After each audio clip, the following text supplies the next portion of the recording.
Learn by example. Don't do drugs like Ozzy. And don't rip on...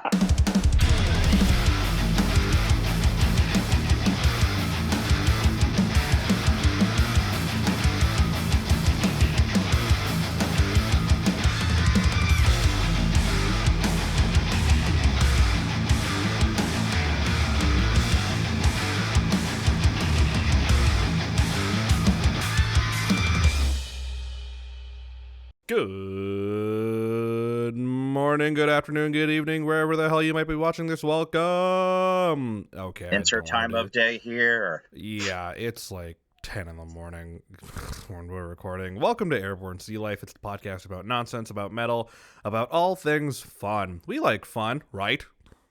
I mean, I'm led to believe fun is pretty good. The state says we like fun. Who is the state, you might ask? Me. Anyway, I'm Yusuf Rashid, of course, joined by my lovely, lovely hosts, gentlemen.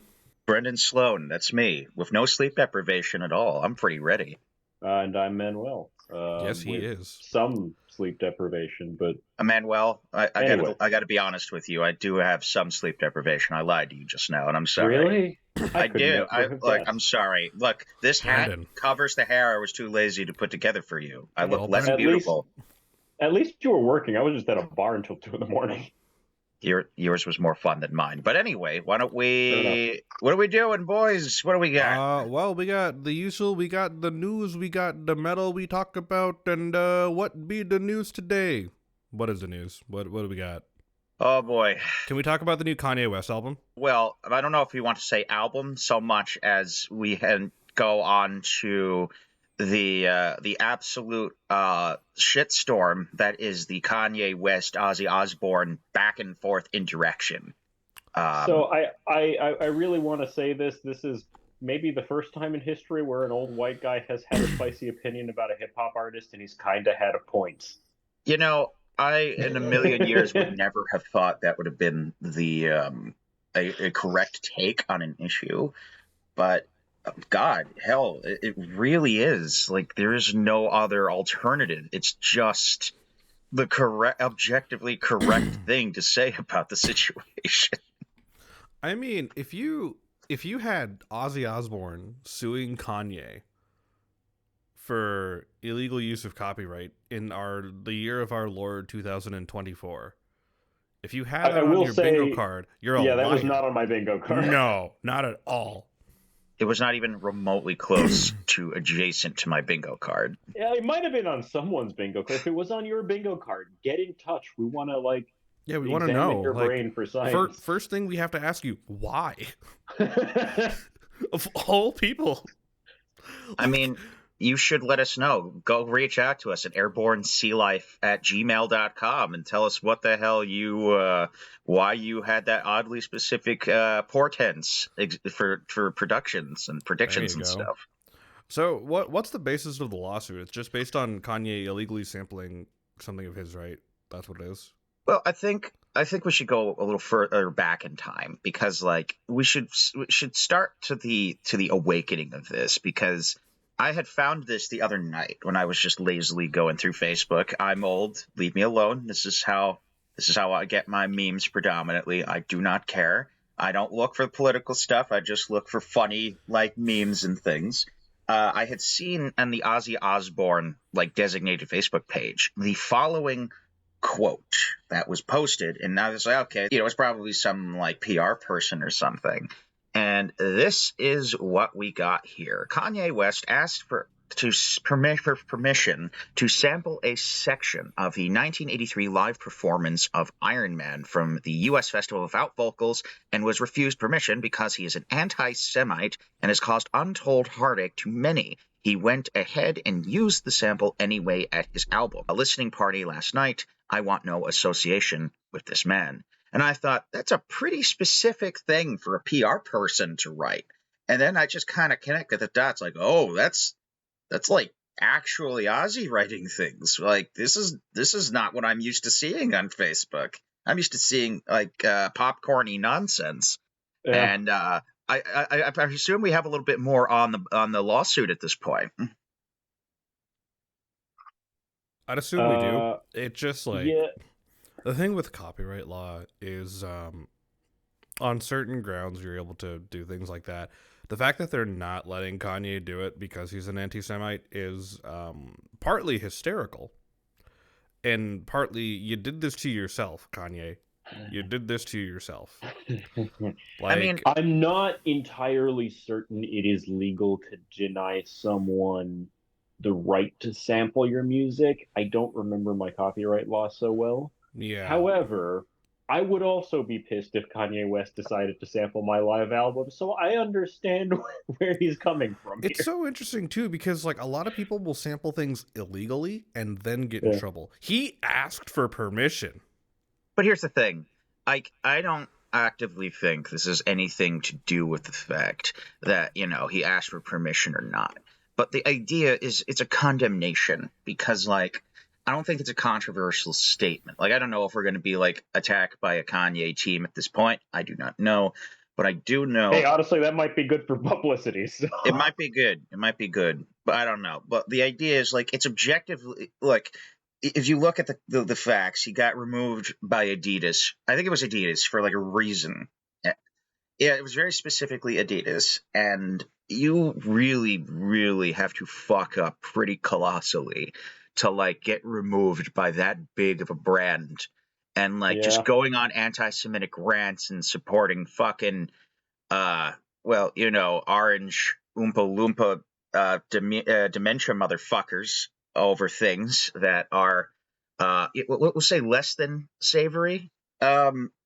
It doesn't take a leap of faith to say that people are not going to want to do with you, And I think that while it is not necessarily legal or not, there is something to be said about public discourse around going out of your way to, like, say, listen, we don't want anything to do with this guy. We don't want any of my brain children to be in his work. I think there's something to be said about that. It also is a testament to just how, talking about the Adidas thing, how quickly he was dropped by Adidas when everything happened. Hard of them to do that. In the same sense, it's smart for Ozzy's legal team to just be like, no. Well, there's no specific example. It seems like Kanye may have removed the sample. Okay. And replaced it with an imitation. And here's a picture of Kanye wearing a Burzum t-shirt, so that's a thing. All right, check it. On vulture.com, it says this is backdated to 2022, obviously.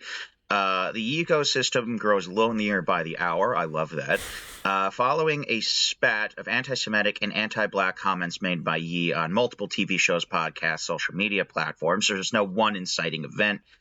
Several companies and institutions have publicly cut ties. It's not even one thing that he did. It was just him going out there being himself. And first off, I think we should also, there's no defending Kanye West, but we should also remember this is someone who definitely is suffering from, like, mental health issues. And I think that I'm not saying that there should not be a condemnation of his actions, but I think there should also be an inherent sympathy towards the man, because this is someone, when you look at his history, like, he lost his mother, who was very much akin to, like, his best friend. And it's sad to watch the degradation of someone who at one point showed a tremendous promise, like the rap and hip hop world, who would then become probably the greatest thing to ever happen to rap and hip hop in the mid 2000s. I mean, there's no denying that. And to be completely truthful, I will never, give a free pass for anti-Semitism. But my heart does go out to someone who's, gotten to a point where I don't even know if he is able to, like, stop himself. And this is someone who, we went to the Britney Spears conservatorship. This was someone who probably could have benefited from something where they could just be, sent to therapy and gotten, a real heavy-duty amount of rehabilitation. This is an example of someone who I think we should always be on the side that, like, you can't really put someone down for their actions. You can put him down for what he's done, but we should always remember the human element to it. You know what I mean? It's tragic. It's a tragedy. It is tragic. People talk about separating the art from the artist, but no, fuck him. And then things Absolutely like this, fuck like, him. you can't. Yeah, at this point, like, my dad's not the biggest hip hop fan, but he talked to me about this because Kanye is always in the news for something, whether it be, something he did, the Taylor Swift thing, like, 15 years ago. Let's not forget that. all this other random crap, you know. And I always tell him, like, here's the thing. From, like, the early 2000s when he started up until about, like, 2013, 14, everyone loved him, right? Like, he wasn't saying as much outlandish shit. Well, people that listen to his shit, right? Yeah. Like, me growing up on, like, rap and hip-hop as well as, like, obviously metal and whatnot. Like, I loved listening to Kanye. But after everything, you know, his marriage and then the anti-Semitism crap, it was definitely coming out more, like, a little bit in, like, spurts here and there. And then finally when it, like, just the dam broke open and all that, and you're like, yeah, no, fuck him. I feel bad because the guy is definitely suffering. He's gone through so much, you know, like losing your mom and then going through a divorce like that. A divorce to the highest magnitude of publicity, which I might add. Yeah, very much like Justin Bieber. He was a product of the environment that he was groomed into. But look, again, I want to clarify. At this particular point in time, fuck him. Like, I have there is no justification to anti-Semitism. There's not. We here at Airborne Sealife do not condone the actions of Kanye West and the things he says. No, we do not. I only ever wish that people take this as an opportunity where I can always condone. If you need to go to therapy or you think you could benefit from therapy, maybe now is your cue. Maybe now's the time where you could take a moment to do nice things and be nice to you. Learn by example, kids. Learn by example. Don't do drugs like Ozzy. And don't rip on... Well, to be fair, okay. Look, I'm not about to defend doing drugs, but the man has lived. There's been medical studies on the man as to how he's not dead. That's all I'm going to say. It's like a literal X-Men. I have legitimate reason to believe at this point. Much like the Rolling Stones, all the drugs just kept him alive. Yeah. It's like that episode of The Simpsons where, like, all the diseases, like, inside of Mr. Burns have, like, pushed themselves so closely together that they can't get through the arteries. And he's just not going to die because of it. But one little breeze, and, like, you know, he's dead. Boom! Yeah, pretty much.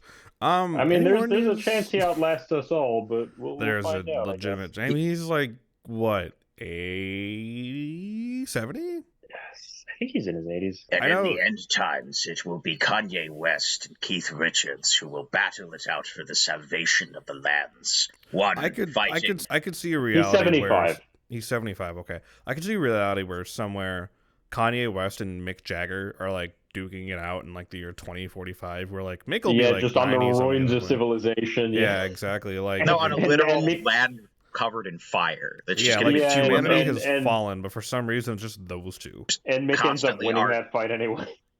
Probably.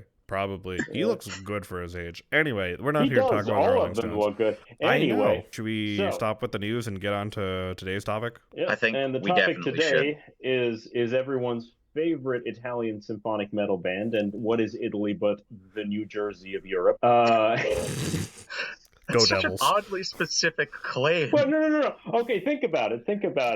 It's full of Italians, and they're kind of smug about it. Everyone leaves there to go work somewhere else, and they're directly to the south of a much richer place where all their money comes from. Brendan, did you ever think that the country of Italy was filled with Italians?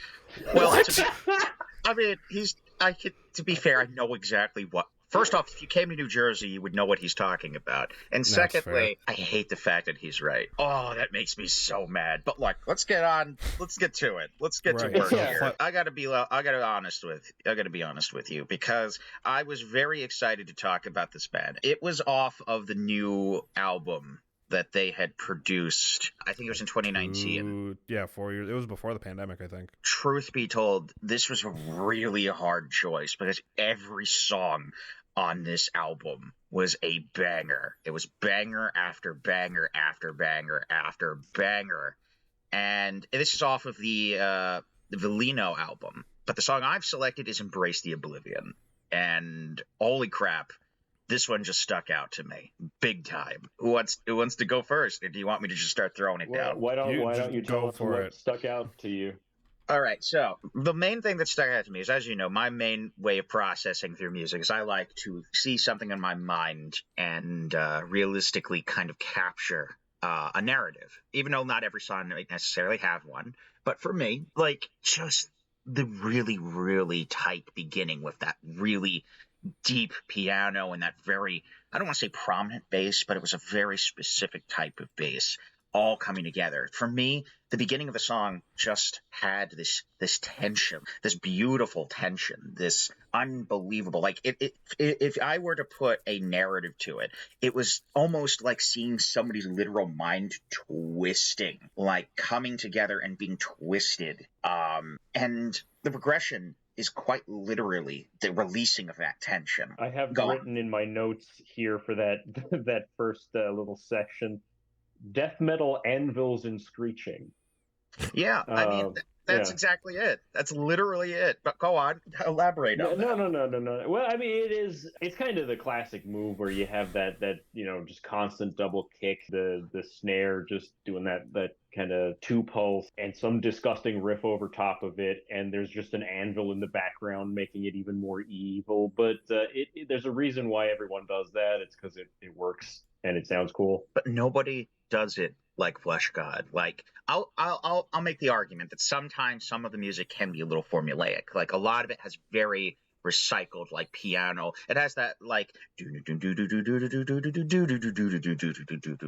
piano parts of it. The way they delivered in this, again, not to say all of Fleshgod is formulaic, far from it, but I would argue that the delivery of that particular ethos in this particular song, there's just something different about it. I had a lot of difficulty finding exactly what it is inside the song that really separated it for me. The way this song just, especially at the end, where the song just completely separates away and it has that lovely trailing off at the end. It's just perfect because the beginning of it is like, let me put an example. For me, the beginning of the song is like a stressed out office worker, where like he's tightly wound and, there's just he or she, obviously, we don't want to just say all people working are dudes. The idea is just this person is tightly coiled, ready to snap. And then the beginning and middle is just a crescendo of a fraying of sanity. Like everything is just going, and it's almost like there is a relief in the loss of this sanity. It's almost like you've experienced a nirvana in madness through the song itself. Mm-hmm. I had a fantastic experience with the ending of this song because Exploring Birdsong, which is another band that I love, just put out a new song, I think yesterday, and I had them queued up back to back, and they fit together so perfectly. I thought it was the same song for a second. Highly recommend anyone at home do that. We'll talk about Exploring Birdsong later, but you really are jazzed for it. I like it. Yeah, it's so good. One thing I that really stuck out to me was there's a section at about a minute and 30 seconds in that just sounds so evil. Everything drops out. It's just bass drums and like unhinged screeching. A new Fleshgod Apocalypse song sounding evil, you say? Yeah. Wow. I would never have caught that one. Oh my God. My not music school mind would never have figured that part out. Thanks for the commentary. It's so effective, though, because they remove everything except for the parts that make it sound scary, and then it gets scarier for some reason. Not to compare it to, like, old school death metal, but that's the fun thing that I love about old school death metal, is that there are moments where everything's just stripped down and you get to really feel, like, the evil side of it. Behemoth does a really good job of that with their whole black metal thing. Emperor does a really good job of that. I mean, man, you listen to any of the old death records, oh yeah, a lot of that stuff isn't heavily produced. Like, it's moments like that in Embrace the Oblivion where it's, like, very stripped down like that, but there's just something fucking so sinister to it, man.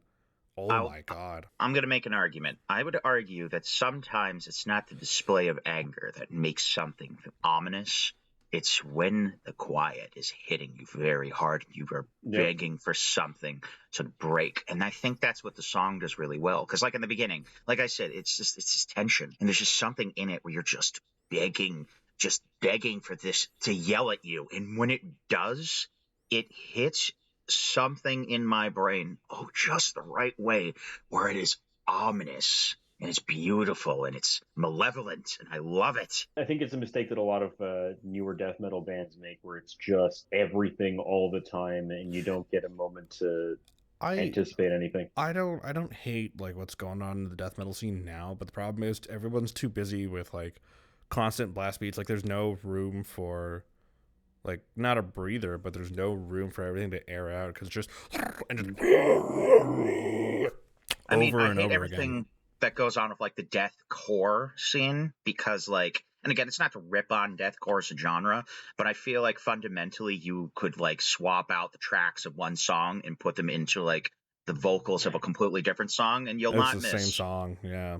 I mean, again, there's a lot of hard work. Like Whitechapel is a really hard working band. I respect Whitechapel. I think there was like a meet and greet they did at the last Mayhem Fest. Like they were just signing things, and a friend of mine really wanted autographs. They looked tired, and they looked really tired, and they looked like they were just really exhausted. And it's probably because they're hardworking dudes, and I have a lot of respect for that. The way I'm looking at it is a lot of people want to be death, but there's only one death because of it. Because there's a right way to deliver angry, malevolent music, and then there's a wrong way, and there's the way people think that you do it. And I'll agree with you, Yusuf. I'll say that a lot of people think that you have to constantly put the pedal down on the heavy and the assault to the senses. But there's absences you have to take into music. It's like the notes you didn't play. Do you know what I mean? Like a good abstract jazz album. It's the thing almost important. The notes you don't play is equally as important as the notes that you do. Like on the topic, like since I brought up death and since we were like briefly talking about death, talk about things that are ominous, things that you give it time to breathe and you're waiting for it to resolve somewhere. Like you want it to be angry. You're like, why isn't it? Like you're freaking out over how like little of anything going on there is. One of my favorite songs of all time is Spirit Crusher from The Sound of Perseverance. Incredible song. It just starts with that spooky ass bass solo. That intro. That's all it is, and the drums underneath. The drums aren't playing a groove, nothing. They're just embellishing around the bass. And you're sitting there being like, it's a little off-putting because there's only so little going on. And you're like, when is it going to get, like, I want it to get mean. When's it going to get, like, a death? Oh, there it is. You're waiting for that moment to hit. And, like, on the topic of deathcore, I think, I'm not the biggest deathcore guy, but, like, you know, Whitechapel, I think, is one of the hardest working bands out there. And you have, like, Phil Bozeman, for what he is as a vocalist, probably one of the most talented vocalists we have in the metal game. Incredible fucking musician. You look at what a lot of other deathcore bands are doing, and it's the same kind of thing where, like, yeah, you know, you can copy paste the vocals onto a different song. It's the same. You listen to it, you're like, oh, okay. Like, Manuel, Will Ramos is their vocalist. Who am I thinking of? What band is that? Why can't I remember his band's name? They were just on tour. I saw them on Lorna tour. Shore. Lorna Shore. Lorna Shore. Yeah, Thank Lorna you. Shore. Yes, Lorna Shore. Will Ramos, I think, is a really cool guy. He's super knowledgeable about vocal technique, and if you ever want to like learn about that kind of stuff, he's got a lot of great stuff on his YouTube channel. Not the point though. The point is, I saw Lorna on tour with Macedon and Gojira a while ago, and Will, if you ever see this or any member of Lorna Shore, I mean nothing of like bad ill toward your band. It's just I sort of listened to it and was like, okay. There's so much going on that you can't really appreciate everything. Because, yeah, there's just, you know, screaming blast beats, bass is just chugging away, the guitars are just, you know, going ham on those like, tremolo picking 16th notes. And then they have, you know, all these backing tracks going on with, like, synths and, you know, orchestral hits and things. And you're like, wow, cool. What am I supposed to be, like, there's nothing you can focus on because it feels like that idea of overstimulation where you have, like, 40 things going on at once. And that's what I feel like deathcore's kind of become. You know, like any genre, you have good and bad. I don't really listen to a whole tremendous amount of deathcore, so I don't really have a lot of great. Well, I mean, okay, I literally just made the example of Whitechapel. I'm being absolutely stupid. I also make the argument that, like, a song is always going to be a purpose. You know, it's a delivered experience. And it's either there's an intent behind that experience or there isn't. I can see the point where there's a lot of deathcore bands, a lot of bands out there who kind of miss the why a song is what it is. Like, they just want to get up there. They just want to be heavy. And some people are into that, you know? I think, you know, there's the working man's heavy metal, but then there's the thinking man's heavy metal. What is a song's purpose? And if your song does not meet that purpose, or you go on record saying that there's a purpose behind your song, there's a meaning behind your song, but ultimately you miss that mark because of a heavy-handed delivery, or maybe you didn't really express the subtones or subtext of your music, where is the intention behind that? Where is the outcome? Where was the mistranslation, maybe? It would be a good way to look at it. And, you know, I would also argue with someone, you know, if there's like a good metal band that would like to debate us on that, they should definitely reach out to us at Airborne Sealife at gmail.com. Come on the show and talk about what you think about it. You're the expert. You listening right now, we're getting meta-narrative on you. I'm talking to you directly now. Dave. Spooky. Dave? Spooky. We love any and all Daves here in Airborne Sealife, but airbornesealife@gmail.com. We have Gmail working now, so we should use it, right? We should. On that note, we should probably get on to the rest of this topic, because I think we went on a little bit of a tangent about deathcore. We did, but it's a relevant one. It is relevant. necessary. Manuel, where were you? Because like I want to talk about the last like little bit of the song. That's what I want to talk about. Go for it. Okay, so yeah, the 5-minute mark, it like cuts out, and it's just the guitar is playing a little distorted. The vocals are there, just very like, right, going on, and then it kicks back in, where it's just this very prototypical Fleshgod Apocalypse kind of sound, or like that extreme metal kind of, just heavy blast beats, and there's just growling underneath it. But what I love so much is at the 5:40-ish mark, I believe, it's where after the guitar solo, those strings come in with the bum bum bum bum bum bum bum bum. There's this idea with music that I always love about you keep everything the same and you add things as you go. And Fleshgod, I think, does it perfectly with their whole idea of symphonic metal, where they never overdo the symphonic part of it. I feel like a lot of bands do in that genre, and Fleshgod does it right. Yeah, I was actually going to comment that this song, even for Fleshgod, it feels like it is not featuring the strings as much as basically any old Fleshgod metal